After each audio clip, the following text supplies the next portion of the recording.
Hello guys, good morning sa inyong lahat. Nandito tayo, nagagala naman ng inyong kaludi. Ang kaludi na lulo niya pero masyado pang gala. Punta tayo sa lugar kung saan hindi natin narating kahit kailanman. Dito ko natuklasan nga mayroon palang magandang tanangin dito at saka yung dagat ay napakalinis pa guys. Hindi pa siya gaanong ginagayo ng mga turista. Since una ko itong punta rito ay tinitingnan ko talaga mabuti ang kanyang kapaligiran. Napakaganda. Grabe, nakaamis ang lugar nila at napakalinis.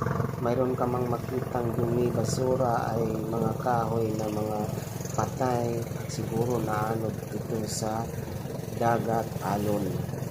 Kaya ito guys, simula nung bumaba kami doon sa may bukid o sa tabing dagat ay binabaybay namin ang sinasabi nilang kalsada na lumutang ng sinapan na baka pagay itong tayo.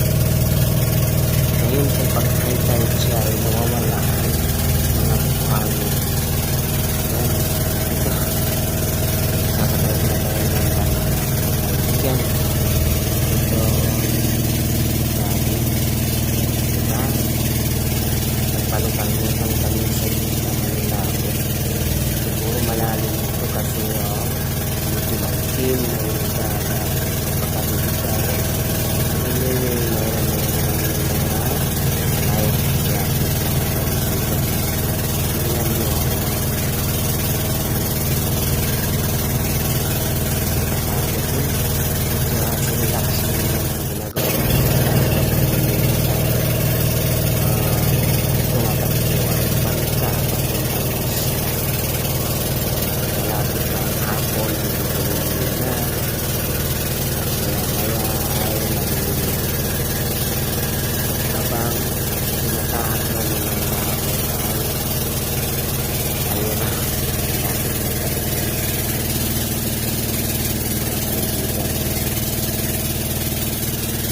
Natatakot din ako nito may alin-alin kung maalog yung bangka kasi nasabi ito ay private na hindi siya papunta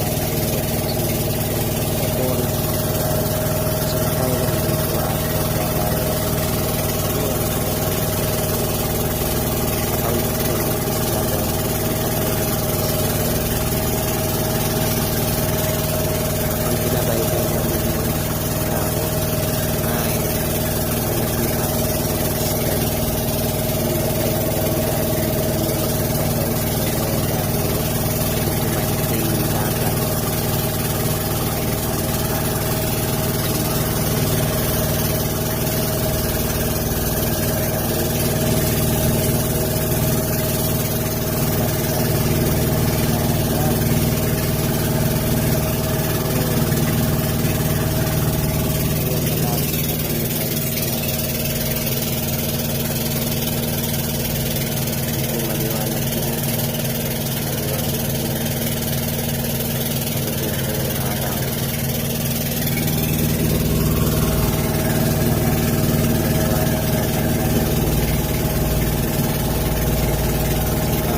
kaibigan. Ayun, nandito na naman tayo sa mga punong kahoy at may kubo pa. Ganda. Ito ay tinatawag ng lasang pero sa amin ito ay pagat patawag. Ito ay tinitirahan ng mga isda, yung mga maliliit isda. Yan ang pagat patawag sa amin iba, bakawan. Ito ay ginagamit pang sa bake shop kasi matagal siya maubos, matipid siya nga kahoy ito, matigas kasi ito ginagawa nilang panggatong sa bakery. Since ngayon hindi na yung ginagamit ngayon kasi kuryente na ang gamit nila sa paggawa ng tinapay. Ayun ang linaw ng dagat. Sige, video dito, video doon. Yun ang isla nila nga maliit. Ayun. Diyan dinadayo yung mga isda. Diyan binabagsak yung mga isda kung mamimili ka. Sabi nila. Ayun, may kubo siya. At ito naman yung isla na to, yung palang kalsada ay pag tumaas yung tubig dagat ay nawawala ito, yung puti na ito. Yan. Ganda na, di ba? Sige. Hindi siya marumi. Malinis siya. At sige, malinaw ang dagat. Sigo kantil ito ang tawag sa amin, malalim na doon. Maliit lang ang mababaw siya. Maliit lang siya. Banda doon ay malalim na siya. Yung kulay green ay mababaw, yung kulay pink ay malalim na siya.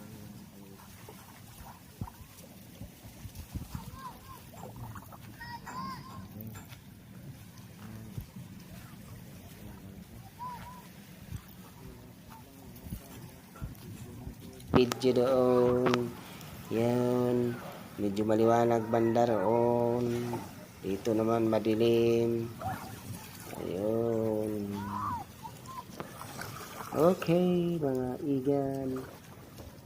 Punta naman tayo doon sa kabila. Ayun, medyo malalim. Sige. Yun, maraming bangka. Nagpalutang-lutang doon banda mga kaigan. Mga kaludi, mayroon pa doon parang may puti. Siguro bangka pala yun. Medyo malabo na talaga ang mata ko. Malayo kasi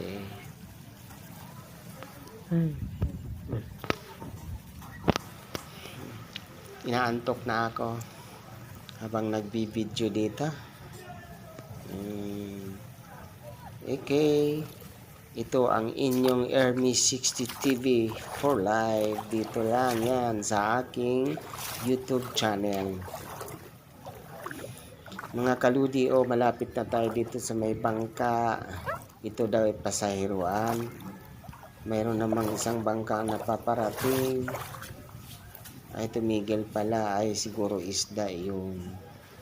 Nag-deliver ng isda galing sa laot. Kasi parang bagsakan ito ng mga isda.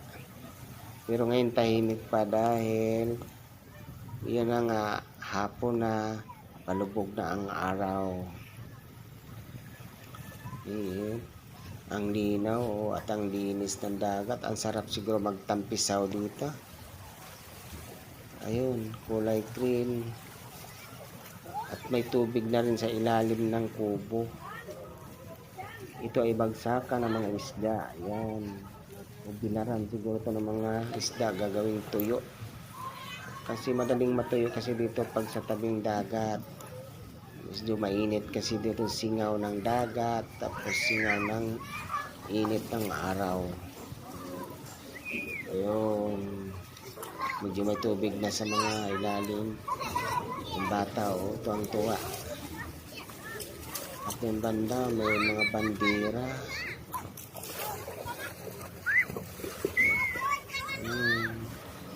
Walang ganong dumi. Yung mga kaibigan, doon sa unahan may mga bahay.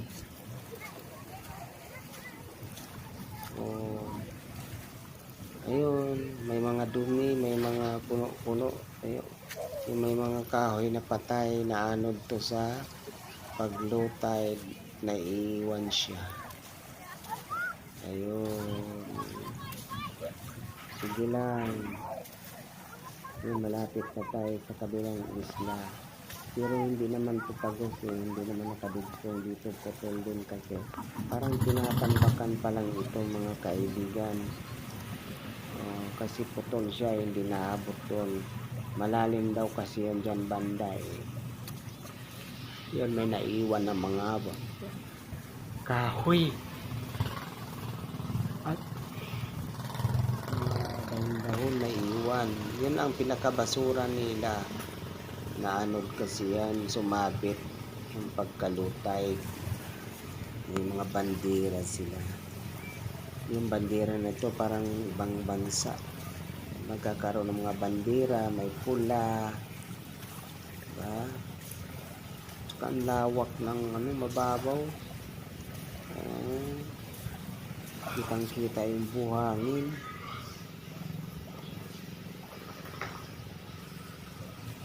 Yun, may mga bandera.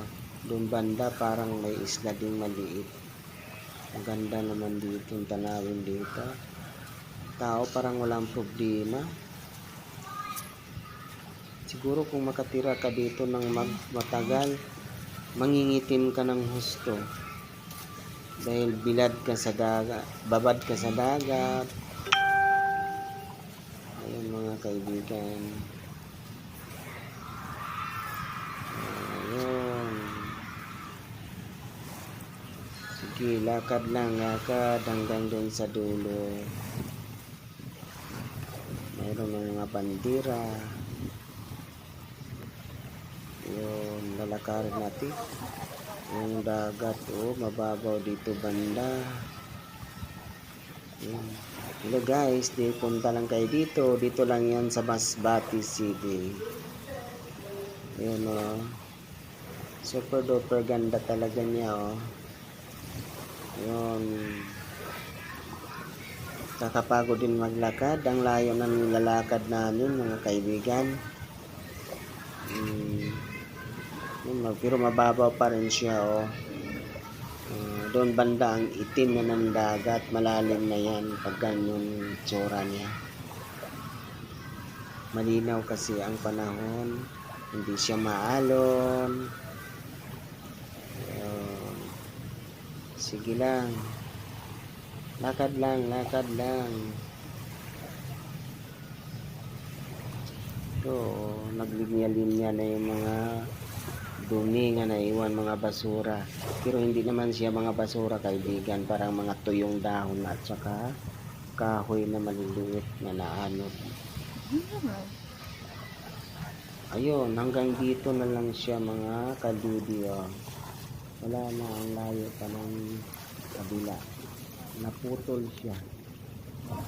Ayun, balik na lang tayo dito kasi hanggang dito na lang.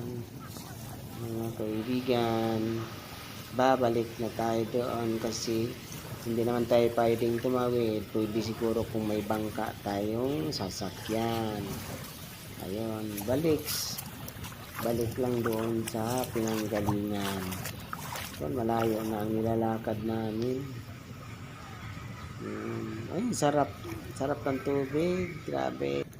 Thank you for watching and please subscribe my YouTube channel Ermi60 TV and click the notification bell para lagi kang updated sa aking mga videos. Thank you, bye-bye!